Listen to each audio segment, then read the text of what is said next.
Mana waremye ibidukiza n'ibitwica, wibereye iwawe mu bwami bwawe, wadutereranye mu isi, uduteza sekibi,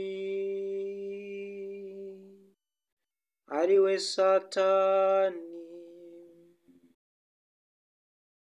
Ese kuki utuma abasiranenge nk'aba batagira ubwenge bakiri bato, ibitambambuga nk'ibi ngibi, abasiranenge nk'aba ngaba,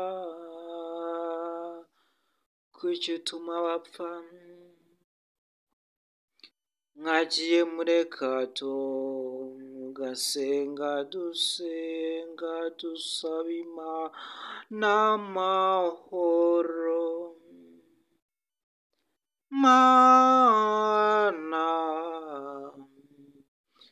dusakazemo amahoro, uturinde kubura abacu, turinde ikibi cyose n'icyago cyadutera kubura ibyishimo mu isi. Reka kumva ko waduhaye isi, kuba waraduteretse mu isi ntabwo bihagije ngo udutererane, nudusange ngo udusanganize amahoro n'umunezero. Mana waturemye ukanaduha isi, ukayiduha nk'abagenzi bigendera, batazigera bayituramo ubuziraherezo. Ni ishavu n'agahinda dufite cyane ko tutazaba mu isi nk'umusozi cyangwa se imisozi.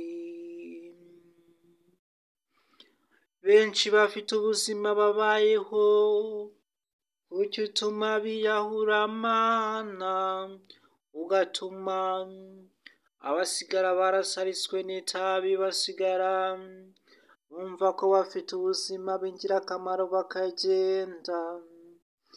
Intungane ziva mu isi hagasigaramo ba sekibi, kandi bagasigarana icyizere cy'iteka ryose.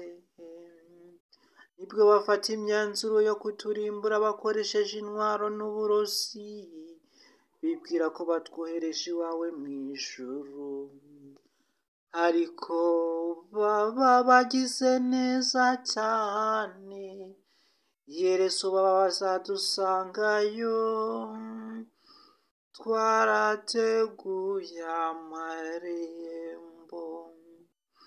Umwanzi agucira icyo Imana igucira icyanzu, bareke baducukurire twigire mu ijuru, ntabwo baza heza batwifuriza tutigeze twifuza. Amahirwe aratwizanira, nubwo tuba dukeneye ibibazo bitugeza habi. Nyagasani